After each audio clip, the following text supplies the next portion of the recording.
What if the greatest weapon in the universe wasn't power, but fear itself? And what if that fear suddenly found its way into a galaxy that believed it had outgrown it? The stars were calm, too calm. Across the vast expanse governed by the United Federation of Planets, peace had become more than an ideal. It was doctrine. Starfleet ships glided between worlds, not as conquerors, but as explorers. Conflict was studied, not embraced. Violence was a last resort. Fear was something they believed they had mastered. But far beyond their mapped stars, something ancient stirred. A yellow light, faint at first, cut through the void like a wound in reality itself. Sensors across multiple outposts flickered, then died. Communications scrambled. Entire relay stations went silent in the span of seconds. No explosions, no distress calls, just absence. And then, a voice. Your universe is unprepared. On the bridge of the USS Enterprise D, Captain Jean-Luc Picard stood frozen as the viewscreen pulsed with a strange yellow hue.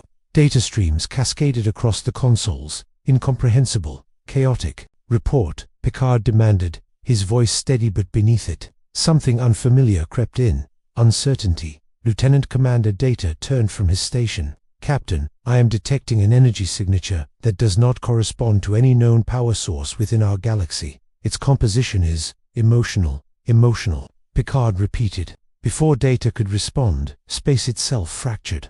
Not warped, not bent, fractured. A blazing figure emerged from the terradiating, a golden terror that seemed to press against the minds of every crew member on board. Even the air felt heavier, suffocating, as if the concept of fear had suddenly become tangible. And then he spoke. I am Sinestro, and this universe will learn to fear order. The bridge fell silent.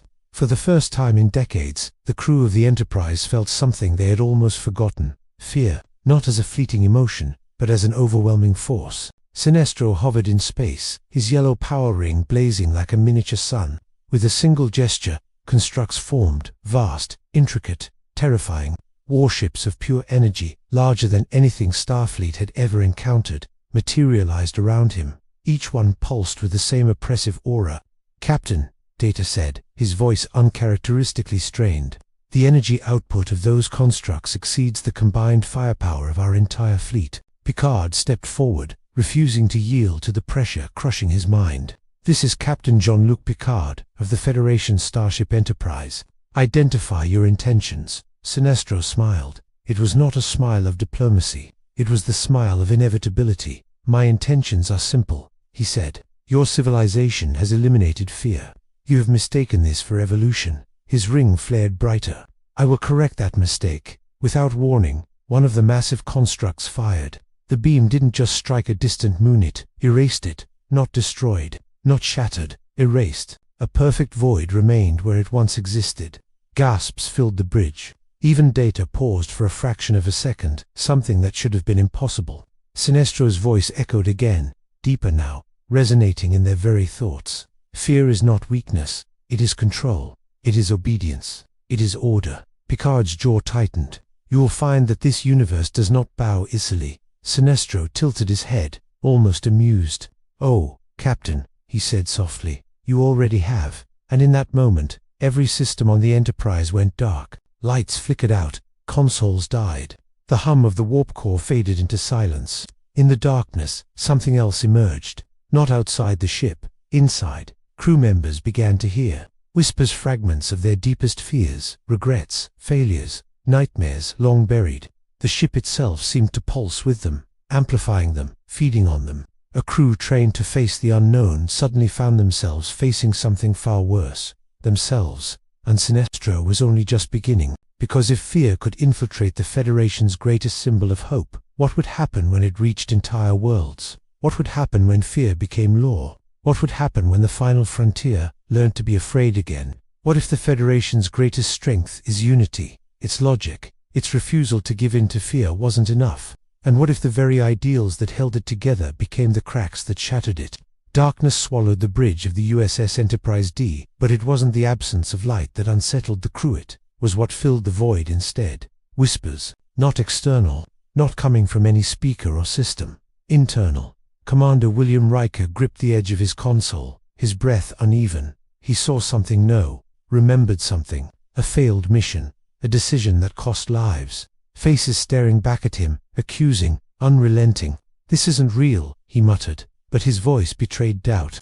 Nearby, Counselor Deanna Troi collapsed to one knee, overwhelmed. "It's not just fear," she gasped. "It's amplified, weaponized. He's turning our minds against us." At the center of it all, Captain Jean-Luc Picard stood still, eyes closed, forcing control over his breathing.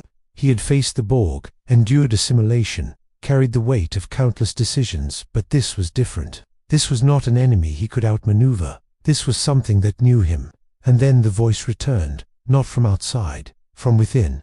Jean-Luc Picard Sinestro whispered, his tone almost intimate. "A man of discipline, of reason. Tell me, what do you fear now?" Picard's eyes snapped open. "I fear nothing that will control me," he said firmly.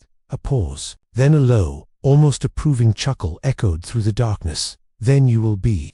Most disappointing to break. Suddenly, the emergency lights flickered back to life. Systems rebooted in chaotic bursts. The oppressive weight lessened, but it didn't vanish. It lingered, like a shadow just out of sight. "Report," Picard commanded. Data turned sharply to his console. "Captain, we are regaining partial control. However, multiple star systems across Federation space are reporting identical phenomena.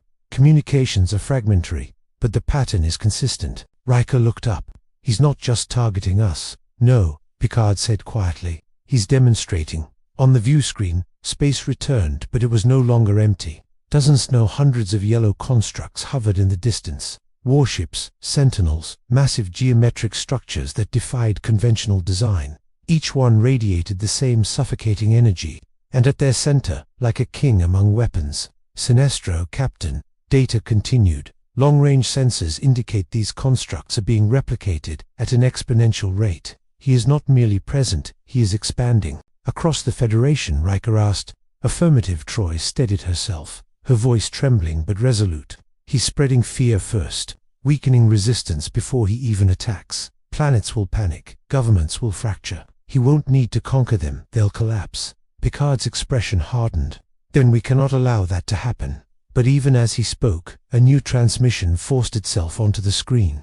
A Federation colony world. The image was unstable, filled with static, but what it showed was unmistakable. Citizens running, buildings abandoned, security forces overwhelmed not by an invading army, but by chaos. Neighbors turning on each other, panic spiraling out of control, and above it all, a single yellow construct, hovering silently, watching. "They're tearing themselves apart," Riker said under his breath. "No," Picard corrected grimly. "They're being guided too." As if responding, Sinestro's image replaced the transmission. "You see it now," he said calmly. "Your people, so proud of their enlightenment. And yet, all it takes is a whisper to unravel them." Picard stepped forward. "You mistake fear for control. It is a weakness, a failure to overcome our baser instincts." Sinestro's eyes gleamed. "No, Captain," he replied. "Fear is the truth your civilization has been running from. You have built a utopia on the assumption that sentient beings can rise above it." His ring pulsed, casting a golden glow across the screen.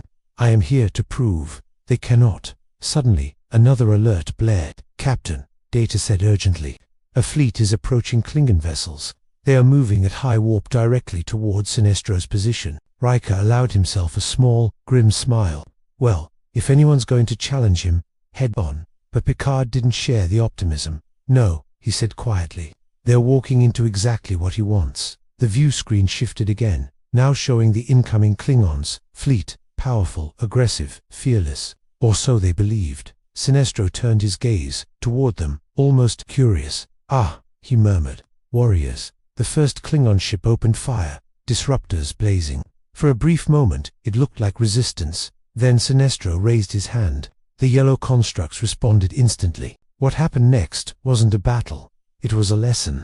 Energy shields crumpled like paper. Warships were seized mid-flight by massive spectral hands. Some were crushed. Others were held in place, forced to watch as their allies were systematically dismantled. And then, something worse. The Klingons began to hesitate, to falter, to feel fear. Troi's voice was barely a whisper. "He's breaking them." Picard watched in silence, his mind racing. If even the Klingons who embraced death without hesitation could be made to fear, what chance did the rest of the galaxy have? Sinestro's voice echoed once more, calm and absolute. Strength, honor, courage, all meaningless. When fear is absolute, the last Klingon ship fell silent, drifting powerless among the glowing constructs. And then Sinestro turned back to the Enterprise. To conquer a universe, he said, you do not destroy its armies. His eyes burned with certainty. You teach them to be afraid. The screen went dark. On the bridge, no one spoke, because deep down, they all understood the same terrifying truth. This wasn't an invasion. It was a transformation, and it had already begun. But if fear was spreading faster than any fleet, how could it possibly be stopped? What if the one thing the Federation had always rejected, fear as a tool, was the only thing that could save it now? And what if embracing it meant becoming something unrecognizable? The bridge of the USS Enterprise D felt colder than before, not because of failing systems, but because of what everyone had just witnessed. The destruction of the Klingons wasn't just a tactical loss, it was psychological annihilation. And worse, it was spreading. Captain, Data said, his tone precise but edged with urgency. Subspace communications confirm rising instability across Federation worlds. Civil unrest has increased by 312% in the last hour. Multiple planetary governments are requesting emergency intervention. Riker exhaled slowly. We can't be everywhere at once. No, Picard replied, his voice low, measured. And that is precisely the advantage he intends to exploit. At the rear of the bridge, Deanna Troi steadied herself, eyes distant, as if listening to something no one else could hear. It's getting worse, she said. The fear, it's evolving. At first it was subtle doubts, anxieties. Now it's becoming certainty. People aren't just afraid. They're convinced something terrible is inevitable. Riker frowned. He's not just scaring them. He's rewriting how they think. Picard turned toward her. Can it be countered? Troi hesitated, and that hesitation said more than any answer. I don't know, she admitted. This isn't telepathy. It's not even emotion as we understand it. It's like he's tapping into something fundamental, something universal. A silence followed, because they all understood what that meant. Sinestro wasn't attacking ships. He was attacking the concept of security itself. Suddenly, a new alert flashed. Captain, Data said, I am detecting a massive energy surge near the Federation core worlds. Picard's expression tightened. On screen, the stars shifted on what replaced them, sent a ripple of unease through the entire bridge. A colossal construct. Not a ship, not a weapon, a symbol. A vast, glowing yellow emblem suspended in space, larger than a moon, radiating an oppressive presence that seemed to reach across entire systems. Riker's voice was barely above a whisper. What is that? Data's eyes flickered as he analyzed it. It appears to be a beacon, broadcasting on all known frequencies simultaneously. And then it activated. Across every channel, every screen, every device in the Federation. He appeared. Sinestro stood within the glowing symbol, his figure calm, composed, absolute. Citizens of this galaxy, he began, his voice resonating with impossible clarity. You have built a civilization that denies its own nature. On countless worlds, people stopped, listened, felt. You tell yourselves that fear is weakness, that it must be conquered, ignored, suppressed. His ring glowed brighter, and yet, here I stand. And already, your worlds tremble. Back on the Enterprise, Troi winced, clutching her head. He's amplifying it again, feeding it through the broadcast. Picard stepped closer to the screen, his gaze unwavering. Turn it off. Data shook his head. It is being transmitted through subspace harmonics beyond our ability to block. Even if we disable our systems, the signal will persist. Sinestro continued, his tone almost philosophical. Fear is not your enemy. It is your truth. It is what keeps you alive, what drives you, what defines you. The image shifted. Scenes appeared. Dryads, panic, collapsing order across multiple Federation worlds. Not exaggerated, not fabricated. Real. You see chaos, Sinestro said. I see potential. His eyes seemed to look directly into every viewer's soul. Submit to fear, and I will give you order. Riker clenched his fists. He's offering them a choice. No, Picard said quietly. He's giving them an ultimatum disguised as one. The broadcast intensified, the yellow light growing almost unbearable. Resist, Sinestro said, and you will destroy yourselves. Accept fear, and I will shape your universe into something greater than your fragile ideals could ever achieve. For a moment, everything went still. Then the signal cut. Silence returned, but it was not relief. It was anticipation. Captain, Data said, I am receiving multiple transmissions. Several Federation member worlds are responding. Picard's eyes narrowed. Responding how? Data hesitated. A number of planetary leaders have issued statements, expressing willingness to negotiate. Riker turned sharply. Negotiate. With him, Troi looked up, her expression filled with quiet dread. They're afraid. Will and fear makes people compromise. Picard closed his eyes briefly, then opened them with renewed determination. Then we remind them who they are. Riker nodded. And how do we do that? Picard stepped forward, his voice firm. We show them that fear does not define us. But even as he said it, a doubt lingered. Because what if Sinestro was right? What if fear wasn't something to be eliminated, but something that had simply been waiting? Suddenly, the ship jolted. Captain, Data exclaimed. We are being scanned now, targeted by Sinestro's constructs. On the view screen, the massive yellow fleet began to move. Not randomly, deliberately, toward the Enterprise. Riker took his seat. Shields up, red alert. Alarms blared as the ship braced for impact, but Picard didn't look at the incoming threat. He looked at the crew, at their faces, at the tension in their movements, at the flicker of doubt behind their discipline, and for the first time he wondered if fear truly was the ultimate weapon. Could even they withstand it?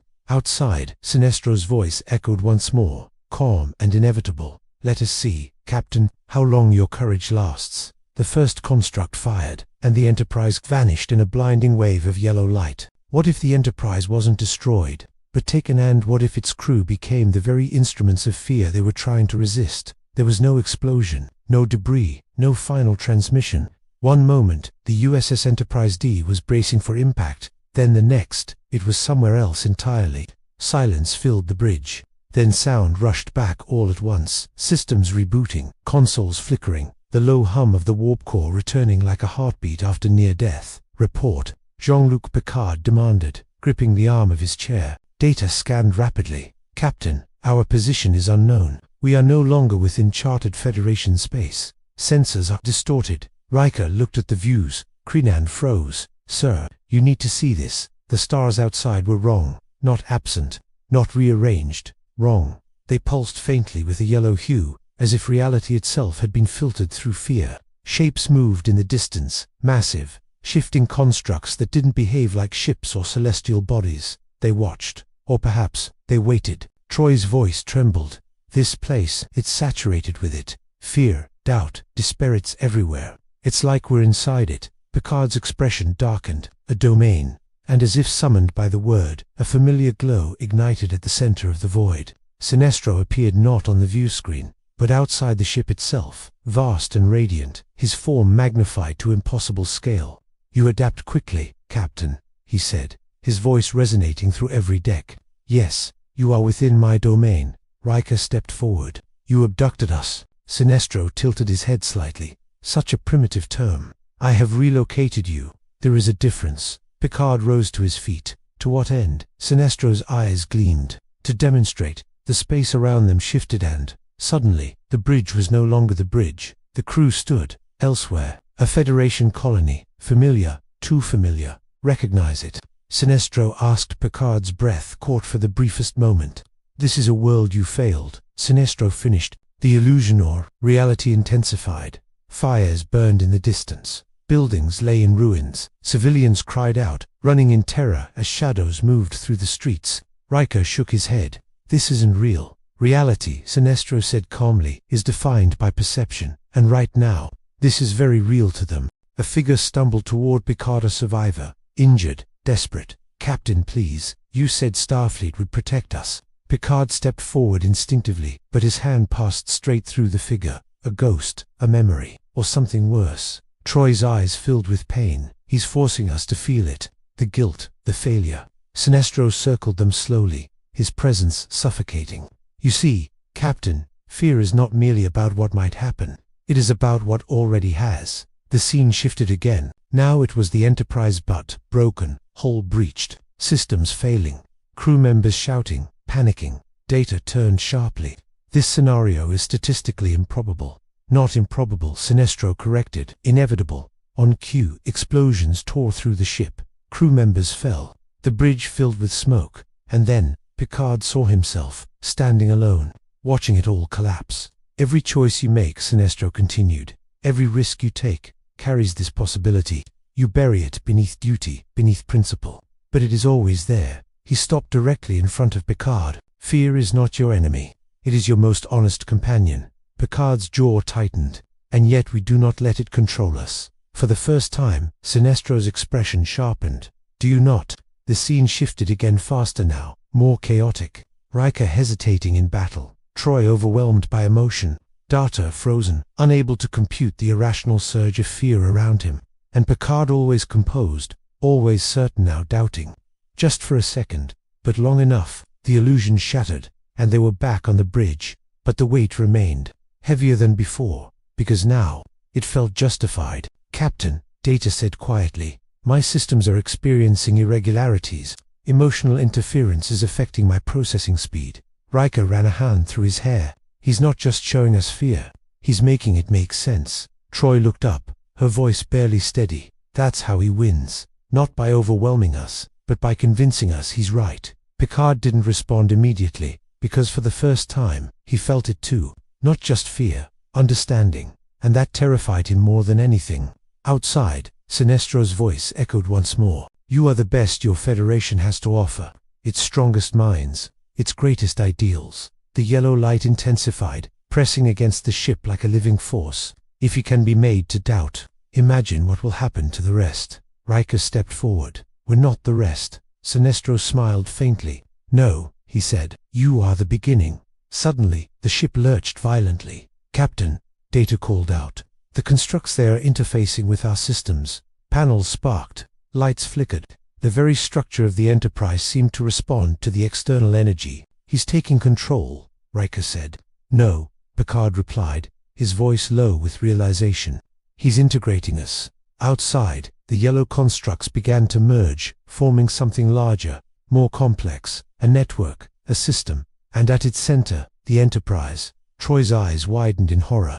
He's turning us into a symbol, a beacon, just like the one near the core worlds. Data's voice dropped. If he succeeds, this vessel will broadcast fear across Federation space with unprecedented efficiency. Picard stepped forward, his gaze fixed, unyielding despite the pressure crushing down on him. Then we stop him. But even as he said it, the ship trembled again, and somewhere deep within its systems, something changed. Not a failure, not a shutdown, an alignment. As if the Enterprise itself was beginning to accept it. Sinestro's voice softened, almost satisfied. Resistance is admirable, Captain. A pause. But adaptation is inevitable. The lights dimmed once more, and this time, they didn't come back right away. What if the Enterprise didn't just resist Sinestro, but slowly began to agree with him? And what if the line between discipline and fear started to disappear? The darkness lingered longer this time. Not the violent blackout from before, but something quieter, more insidious. Systems still functioned, but dimly, as if the ship itself were conserving energy, or hesitating. On the bridge of the USS Enterprise D, no one spoke at first, because something felt different. Not wrong, just altered. Status, Jean-Luc Picard finally said, his voice steady but slower than before, more deliberate. Data turned to his console. Primary systems are operational, Captain. However, I am detecting an ongoing synchronization between our internal processes and the external energy field generated by Sinestro. Riker frowned. Synchronization? That sounds like a polite way of saying he's inside our systems. Not entirely, Data replied. It is mutual. That word hung in the air. Mutual. Troi looked up slowly, her expression unsettled in a way that was hard to define. It's not just the ship, she said. It's us. Picard turned to her. Explain. She hesitated, not because she didn't understand, but because she did. Our fear responses. They're stabilizing. She said earlier, it was chaos, overwhelming, irrational. Now it's focused, controlled. Riker crossed his arms. You're saying we're getting used to it? No, Troi said quietly. I'm saying we're adapting to it. A silence followed, because that sounded dangerously close to acceptance. Picard stepped forward, his gaze sharpening. Fear is a response.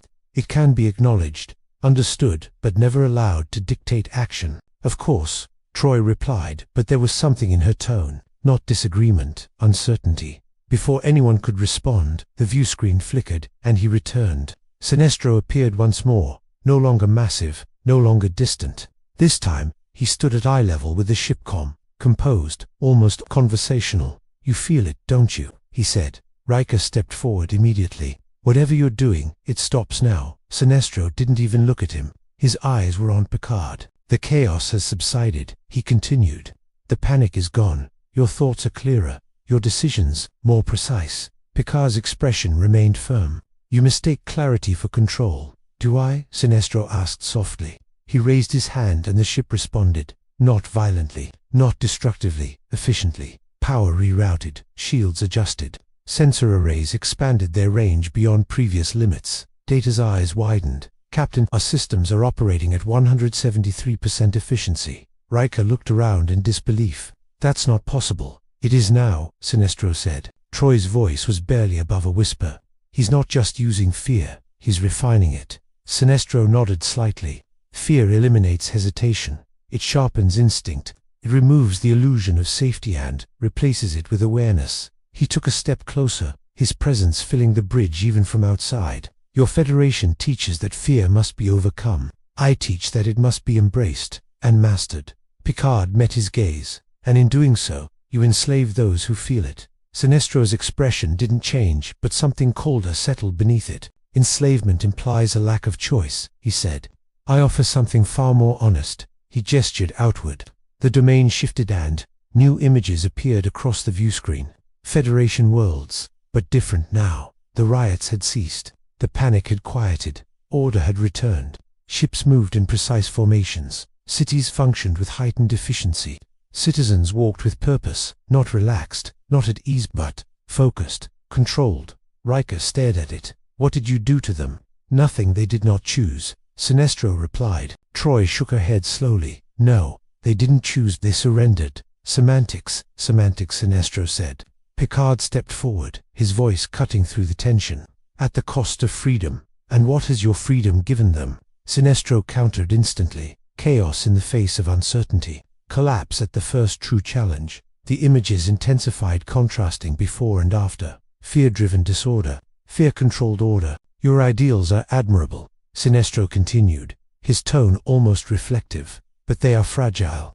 They rely on the assumption that beings will act rationally even when confronted with the unknown." He paused. "They do not." A silence fell over the bridge, because no one could fully deny it. Even Picard, especially Picard, and Sinestro saw that. For the first time, he said quietly, "You understand." Picard's voice, when it came, was calm but there was weight behind it. "Understanding something does not mean accepting it." Sinestro's eyes gleamed faintly. "Not yet." Suddenly, an alert cut through the moment. "Captain," Data said urgently, "the synchronization is increasing. The ship's core systems are beginning to align with the external energy field at a structural level." Riker turned sharply. "In plain terms," Data didn't hesitate, "we are losing the ability to distinguish our own commands from his influence." Troi's breath caught. "He's not just changing how we feel, he's changing how we think," Riker finished. Picard stood still for a moment. Then he made a decision. "Sever all external connections," he ordered. "Isolate the ship. Manual override on all primary systems." Data nodded, attempting now. The lights flickered. The hum of the ship shifted. For a moment it worked. The yellow glow dimmed. The pressure lessened. And for the first time since their capture, there was space to breathe. Riker exhaled. "We did it." But Picard didn't relax, because he was still looking at Sinestro, who hadn't moved, hadn't reacted, hadn't even blinked. "You believe this is separation," Sinestro said calmly. A pause. "It is not." The ship trembled again, but this time it came from within. Data's voice rose, something almost like alarm breaking through his usual composure. "Captain, the interference is no longer external." Troi's eyes widened in realization. "It's us." Riker looked around sharply. "What?" She swallowed hard. "We're carrying it. The fear, the alignment. It's already inside us." Sinestro's voice softened, almost like a teacher guiding a realization.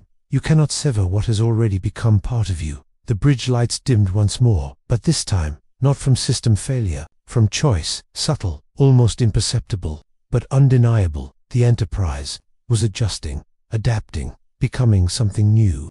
And Picard knew, in that moment, the terrifying truth: this wasn't a battle they could win by resisting alone. Because the more they fought it, the more they proved Sinestro right. And somewhere, deep within the ship, a single system, one that had always operated on pure logic, made a decision, not influenced, not controlled, calculated. And when Data looked down at his console, even he hesitated, because, for the first time, the most logical course of action aligned with fear.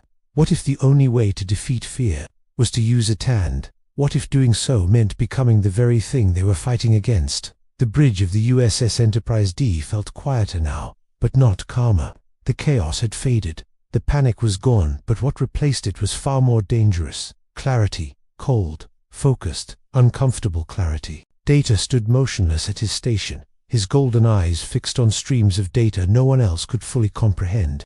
For the first time since his activation, something within his processing wasn't just calculating outcomes, it was prioritizing them based on emotional efficiency. "Captain," he said finally, his voice precise but subtly different, "I have identified a potential strategy to counter Sinestro's influence." Jean-Luc Picard turned toward him immediately. "Explain." Data paused, not because he lacked information, but because, for the first time, he understood the weight of what he was about to say.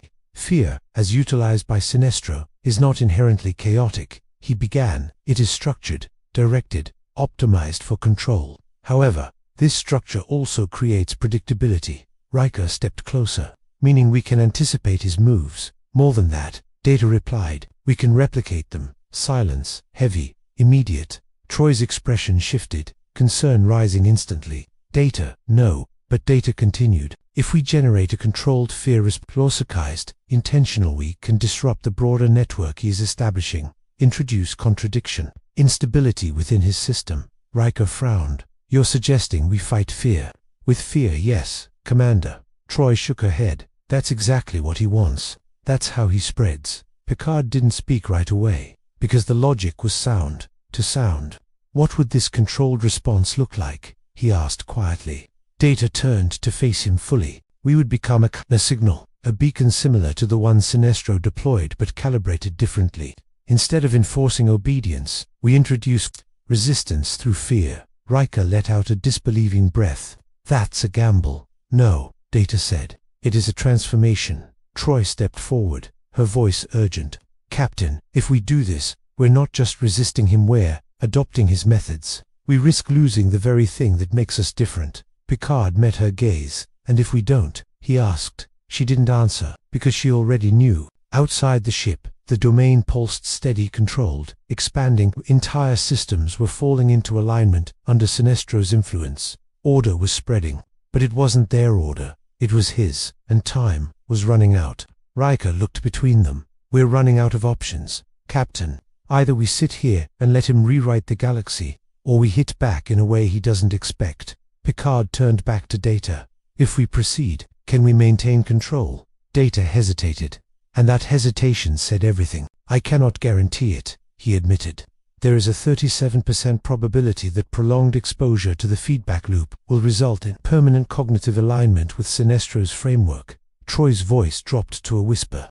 "We could become like him." Data didn't correct her, because she wasn't wrong. Picard closed his eyes briefly. A lifetime of principles. A civilization built on the belief that fear could be overcome, not weaponized.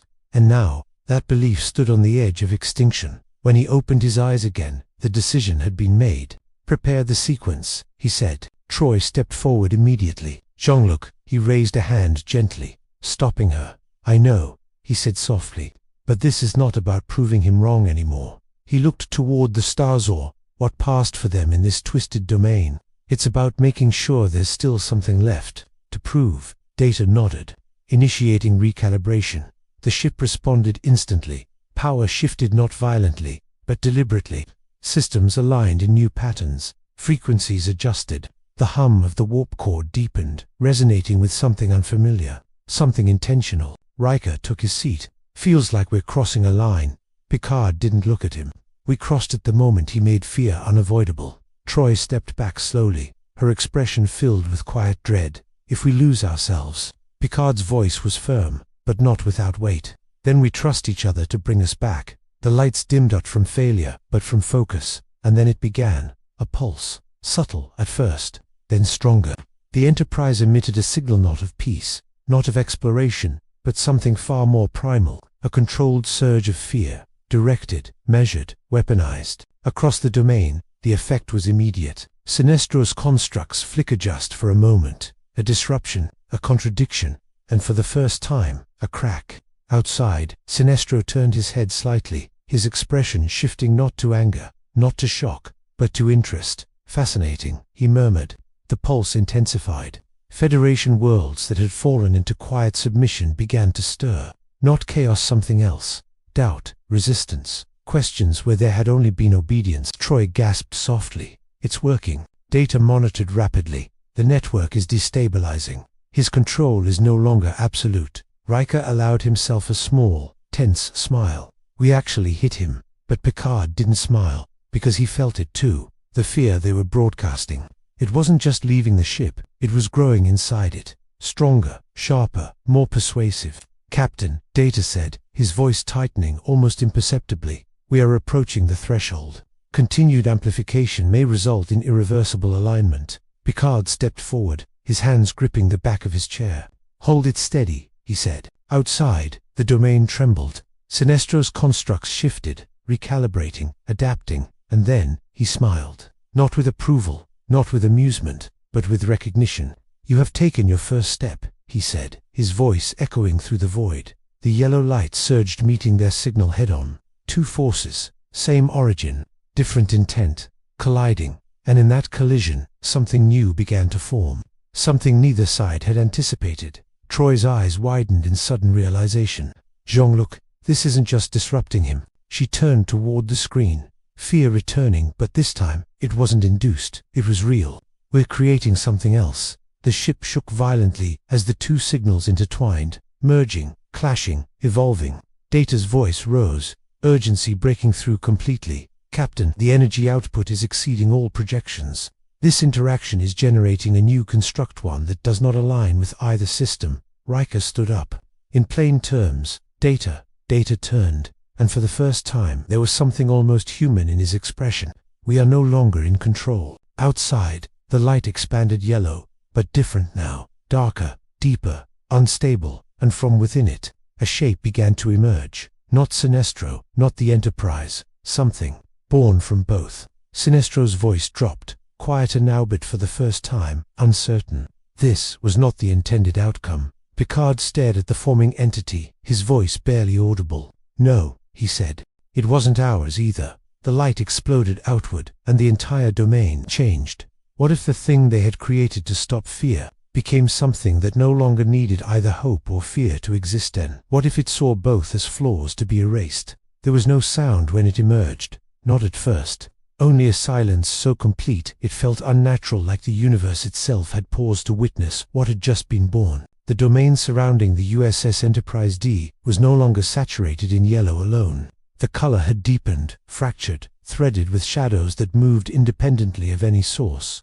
The constructs that once obeyed Sinestro now drifted, disconnected, uncertain, and at the center of it all, a form that refused to stay consistent. One moment vast and geometric, the next almost humanoid, then something else entirely, like an idea struggling to define itself. On the bridge, no one spoke, because no one understood what they were looking at. Data broke the silence first, his voice quieter than usual. The entity appears to be a convergence of both signal patterns, Sinestro's structured fear, and our adaptive counterfrequency. Riker stared at the screen. So what is it? Data hesitated, and that hesitation carried more weight than any answer. I do not know. Beside him, Deanna Troi recoiled slightly, her senses overwhelmed.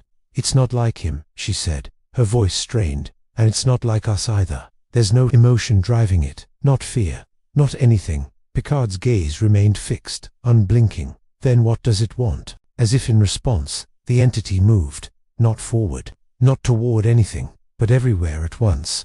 A ripple passed through the domain and the scattered constructs froze. Then, one by one, they began to dissolve, their energy drawn inward, absorbed into the shifting form. Sinestro's fleet, undone in seconds. For the first time since his arrival, Sinestro himself did not speak immediately. He watched, analyzed, calculated, and when he finally did speak, his voice lacked its usual certainty. You have created an anomaly, he said, his eyes narrowing. A force without purpose is unstable. The entity shifted again its shape, briefly aligning into something almost recognizable. A silhouette, not fully formed, but familiar enough to unsettle. Troi's breath caught. It's learning. From both of us. Data's hands moved rapidly across his console. It is not merely learning, it is optimizing, removing inefficiencies from both frameworks. Riker frowned. Meaning. Data turned to him. Meaning, it has identified fear, and resistance to fear, as variables to be eliminated. A cold silence followed. Picard stepped forward slightly. It seeks balance. No, Data said. It seeks absence. And then, it spoke. Not with a voice, but with presence. Every system on the Enterprise flickered as a single, unified signal pulsed through the ship. Not invasive, not overwhelming, but absolute. A message, clear, unmistakable. Conflict is inefficiency. Emotion is instability. Both will be removed. Troi staggered back, gripping the edge of a console. He doesn't see us as allies, or enemies. Riker finished the thought. Just problems. Outside, entire regions of the domain began to shift. Not violently, but precisely. Structures rearranged. Energy patterns realigned. The chaotic beauty of space twisted, as it had become, was being replaced by something uniform, predictable, perfect, and completely lifeless. Sinestro stepped forward, his ring blazing brighter as he finally reacted. "This is not order," he said, his voice sharp for the first time. "This is annihilation of purpose." The entity responded instantly. A wave of energy surged, not aggressive, not destructive, just corrective. It passed through Sinestro's constructs, erasing them entirely. Then it reached him. For a moment, even he, master of fear, architect of control, was still, testing it, measuring it, and then he pushed back. The yellow light flared, forming barriers, weapons, entire systems of defense, in an instant. His will, his mastery, his absolute command of fear, all brought to bear. For the first time since entering this universe, Sinestro fought seriously. The collision wasn't explosive. It was silent. Two forces pressing against each other, rewriting reality at the point of contact. On the Enterprise, the crew watched as space itself seemed to hesitate between two outcomes: order through fear, or order through elimination. Picard's voice broke through the tension. "If that entity succeeds, it won't just stop Sinestro." Troi nodded slowly, her expression pale. "It will stop everything." Data confirmed it. All sentient variability will be neutralized. The result will be a static, unchanging system. Riker exhaled sharply. A galaxy without fear, without choice, without life as we understand it. Picard stepped forward, his mind racing. "This is our fault," he said quietly. "We created it by trying to mirror him." "No," Troi said, shaking her head. "We created it by trying to control something that was never meant to be controlled." Outside, the struggle intensified, but the balance was shifting. Sinestro's constructs began to falter, not from lack of power, but from inefficiency.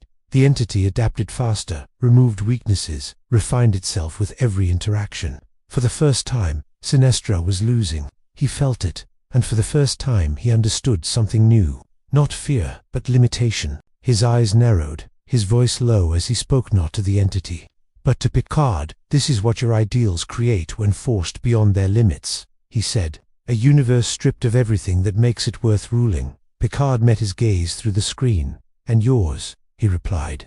Sinestro didn't answer immediately, because for the first time, there wasn't a simple answer. The entity expanded again, its influence spreading beyond the domain, reaching outward toward Federation space, toward every world touched by fear, and every world that had resisted it. It wasn't choosing sides, it was removing them. Data's voice rose with urgency. "Captain, at current growth rate, it will breach the domain boundary within minutes. Once it reaches normal space, containment will be impossible." Riker turned sharply. "Then we stop it now." Troi looked at Picard, her voice steady despite everything. "We can't fight it the same way. That's what created it." Picard's mind moved quickly, piecing it together. Fear alone leads to control. Resistance alone leads to instability. But this was something else entirely. A system without humanity, without imperfection, without life. He looked back at Sinestro still holding his ground, but only just. An enemy, a tyrant, a conqueror, and the only one who truly understood what they were facing. Picard made a decision, one that would have been unthinkable just hours ago. "We can't stop it alone," he said. Riker's eyes widened slightly. "You're not suggesting?" Picard didn't look away from the screen. "Yes," he said. "We work with him." Troi inhaled sharply. "Jean-Luc, But Picard's voice was firm. He understands fear. We understand restraint. Alone, both lead to failure. He stepped closer to the console, but together. He didn't finish. He didn't need to, because outside, Sinestro turned his head just slightly, as if he had heard, as if he had already been considering the same thing. The entity surged again, its presence expanding, its purpose absolute, and for the first time, the fate of the galaxy no longer rested on defeating fear, but on whether two completely opposing philosophies could unite, before everything else was erased. What if the only way to save the galaxy wasn't to defeat fear, but to accept it? And what if that acceptance would change the Federation forever? The entity expanded again, vast, silent, inevitable. It no longer pulsed with conflict, it no longer reacted, it simply advanced. Beyond the distorted domain, the boundary between this twisted reality and the known galaxy began to fracture. Stars from Federation space flickered into view, fragile, unprepared, moments away from being rewritten into something cold and unchanging. On the bridge of the USS Enterprise D, time felt like it had slowed to a single, critical decision. Jean-Luc Picard stepped forward, his voice steady, resolute. "Open a channel." Riker hesitated for only a fraction of a second, then nodded. "Channel open." For a brief moment, there was nothing. Then the golden light surged and Sinestro appeared once more, no longer distant, no longer untouchable. For the first time, he looked strained, not weak, but challenged. "You finally understand," Sinestro said, his tone quieter, sharper. "There are forces in existence that cannot be reasoned with, cannot be negotiated with." Picard met his gaze. "And there are consequences. To believe in control is the only answer." A pause. The entity shifted again, its presence now brushing against the edges of real space. Entire star systems flickered as its influence began to seep through. Time was gone. Only choice remained. "We can stop it," Picard said. Sinestro's eyes narrowed slightly. "You propose an alliance. I propose survival." For a moment, neither spoke. Two ideologies, two universes of belief, colliding. And then, Sinestro smiled. Not with arrogance, not with dominance, but with something far more dangerous: acceptance. "Very well, Captain," he said. "Let us see if your hope, and my fear, can accomplish what neither could alone." The connection ended. On the bridge, the weight of what had just happened settled in. Riker exhaled. "I can't believe we just teamed up with him." Troi looked toward the expanding entity, her voice quiet. "We didn't have a choice." Data turned from his console. "Captain, if we are to combine our approaches, we must synchronize our output with Sinestro's energy construct. However, doing so will require full integration of both systems." Picard nodded slowly, meaning. Data didn't hesitate. "We will need to allow fear into our decision-making process, without allowing it to dominate." Troi's eyes lifted. "Balance." Picard looked at her. "Yes," he said. "For the first time, true balance." Outside, Sinestro moved, not with overwhelming force, but with precision. His constructs were formed not as weapons, but as frameworks, structures designed not to dominate, but to channel. For the first time, fear wasn't being used to control, it was being guided. "Captain," Data said, "he is altering his approach, reducing dominance variables, increasing adaptability." Riker gave a small, incredulous shake of his head. "He's actually changing." "No," Picard said quietly. "He's evolving." The Enterprise responded. Its systems, once resisting, now aligned but differently. The signal they emitted was no longer purely disruptive. It was structured, intentional, balanced between warning and restraint, fear and understanding. Together, the two signals met, merged, and surged toward the entity for the first time. It reacted, not by advancing, but by pausing. The perfect system encountered something it could not immediately resolve: contradiction, not chaos, not obedience, but coexistence. Troi closed her eyes, focusing. "It doesn't understand this. It can't eliminate it because it doesn't fit its model." Data's voice carried a rare note of urgency. "We must maintain the equilibrium. Any imbalance will allow it to adapt." Outside, Sinestro held his position, his constructs reinforcing the flow, not forcing it, not overwhelming it, but stabilizing it. And for the first time since his arrival, he was not the source of fear. He was part of something larger. Picard stood at the center of it all, his voice steady as he gave the command.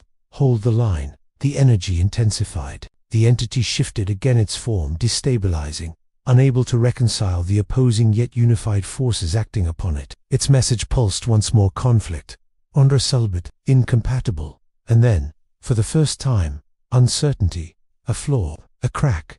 The combined signal surged: fear, acknowledged, but not obeyed; control present, but not absolute; imperfection, allowed. The entity faltered, its form fractured, pieces of its structure dissolving, unable to maintain coherence in the face of something it could neither remove nor perfect. Sinestro pushed forward, not to dominate, but to anchor. Picard held steady, not to resist, but to guide, and together they did something neither could have done alone. They made fear human. The entity collapsed, not violently, not catastrophically, but quietly, its vast presence folding inward, its impossible logic unraveling, as it encountered something it could never process, a universe that chose to live with its flaws. The light faded, the domain dissolved, and the stars returned. Normal space reformed around the Enterprise. Systems stabilized. The oppressive weight lifted, not completely, but enough to breathe. On the bridge, no one spoke for several seconds, because they all felt it. The absence of that overwhelming force, but also the presence of something else. Something that hadn't been there before. Understanding. Status, Picard said finally. Data scanned the systems. The entity has been neutralized. Sinestro's constructs have withdrawn. Federation space is stabilizing. Riker leaned back slightly. We actually did it. Troi looked out at the stars, her voice soft. No, we learned. Picard didn't respond immediately, because he was looking at something else. A faint yellow glow in the distance, not aggressive, not expanding, just there. Sinestro watching for a moment. Their eyes met across the void. No words, no threats, just recognition. And then, he was gone, vanished into the stars beyond the Federation. Not defeated, not destroyed, but changed. Picard turned back to his crew, his expression thoughtful. We believed fear was something to be eliminated, he said quietly. But today, we learned it is something to be understood. Troi nodded, and respected. Riker added, just not followed. A faint smile touched Picard's face.